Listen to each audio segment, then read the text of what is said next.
Are you an artist that can't seem to finish your projects? You need to watch this. I'm Alicia Dianne, and I'm an artist, and I'm here and I'm helping other artists to tell the best stories they possibly can. So let's go ahead and get into why you can finish your projects, how you can get your stories out, and these are going to be some tips and tools that I'm going to help you to use so that you can start finishing all of your work. Okay, so let's go ahead and I'm going to switch to my slides. If it'll let me switch to my slides. Here we go. All right, perfect. This is going to be great. So let me see if I can, there we go, get my face in there. All right, so what I want to help you do in just a couple of minutes is help you find meaningful story ideas.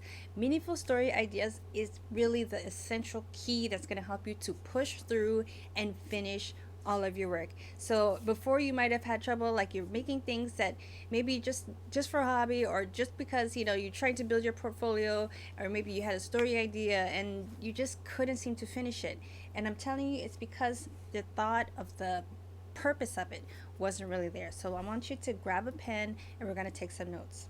So first, these are questions I want you to ask yourself. What act of kindness changed your life? Okay, so what act of kindness changed your life? Was there a mentor that believed in you? Was there grace that you received for something that you didn't even do, like something that seemed like luck that just happened to you? Think of those types of instances and you want to write them down. Support. Who didn't leave your side when things got tough? So you want to think about times that were really hard for you, things that were challenging or difficult. You want to go ahead and take notes of what those things were.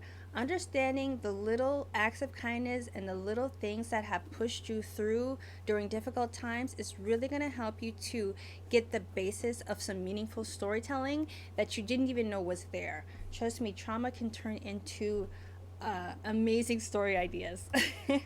What injustice hits home for you? This is the second point.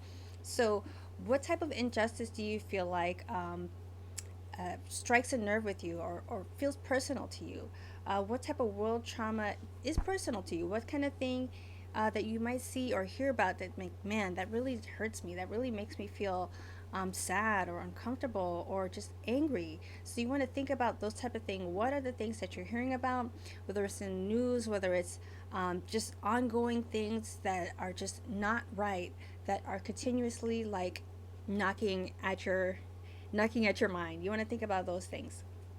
Next, what are some of the things that you see in the news that frustrates you? So what are the things that you see and you're like, gosh, this is still happening, or why is this happening? Or gosh, like I didn't realize that this thing was going on and it really bothers me. So you want to think about the things that are frustrating you. That's your mind telling you that this is something that's important to you. If it's important to you, then you can think of ways to be creative about it so that you can spread a message to other people. And maybe they're not aware of it. Maybe they don't understand the full grasp of it. But storytelling is a great way to share messages. What issue to believe that doesn't get enough media attention? So this is huge with people that come from minority communities, especially women. There might be stories happening where they're not reported in the news, or they're not getting media attention. A lot of history information that doesn't get taught to us in schools. You want to think about what those things are and take note of that, because if it's important to you, if it's like, man, this is like something that really feels dear to me, then that's something that you can really start to begin to to let flourish into a full story. And I'm going to tell you how to do that, but first let's get into the ideas. That's what this video is about. The next one is, what would you change in the world if you could?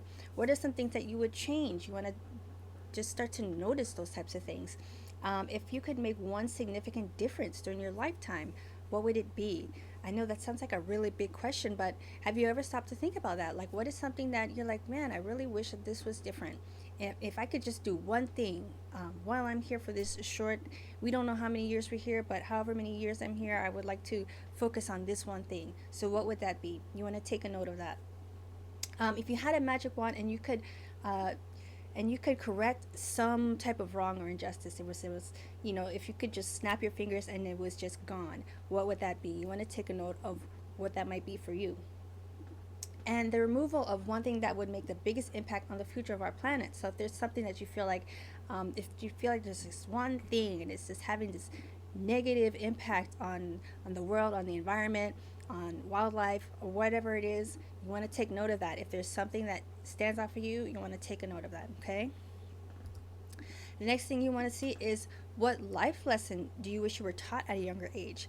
This one is really impactful for me because I really feel very closely connected to stories about children, about our younger selves, about the things that we learned as adults, maybe that we're like, man, I really, this would have been really helpful for me to know when I was like 5 or 10 years old, or maybe even 15 years old. You know, these are things that you are lessons that you might even want to teach your kids. Like, man, I didn't learn this, but I want you to have this knowledge so that you're prepared. So you want to think about, what are those types of things. What redirect change your course in life. So it could be just like someone pulling you aside at some point and just saying, all right, well, you know, you're going the wrong way, this is what you need to do to change it, or this can be helpful for you. Someone gave you some sort of tip, or someone helped you to change a course in your life. You want to think about those types of instances because it can really be a powerful basis for a strong story. What have you learned the hard way? So I've learned a lot of lessons the hard way, let me tell you. This could be even about romantic relationships. This could be about how you deal with money. This could be with how you relate to people in your family, or the boundaries that you've had to learn how to set. So some of those things that you might not even think are story ideas, you want to write those things down, because those can be a great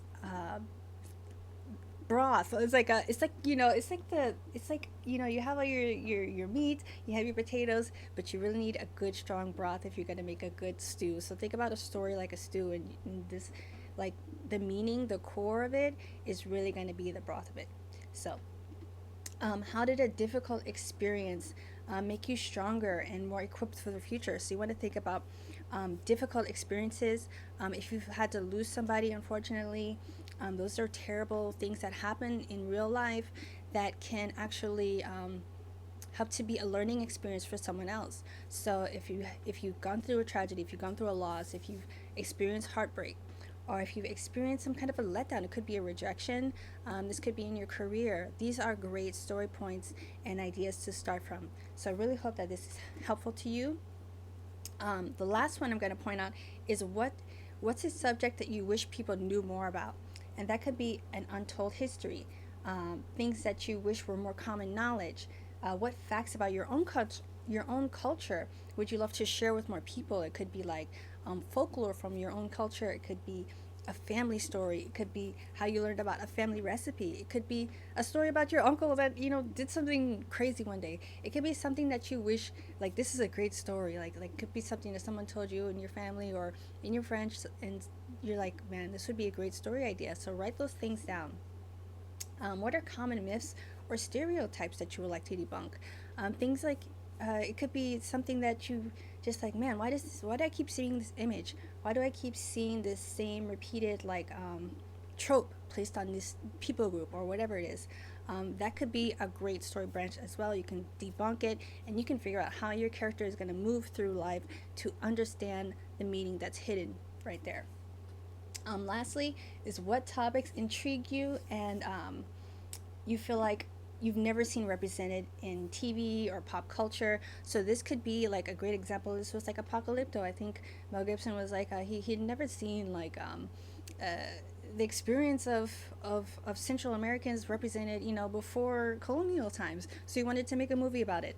I mean, maybe he's the best, not the best person. Maybe he is. I don't know. I thought it was a good movie, but these are type of things like, you're like, man, this would be a really great story, and I've never seen it represented in pop culture and film and TV, or even in graphic novels or in comics. That can be a great story idea. So let's go back to my other camera. All right, I want to thank you so much for joining me. I have a lot of great topics. If you don't have it yet, I have a lot more tools in making a graphic novel. I'm going to be teaching you more and more tips here on the YouTube channel, so make sure you go ahead and like and subscribe, and I will see you in the next one. Okay? Bye-bye.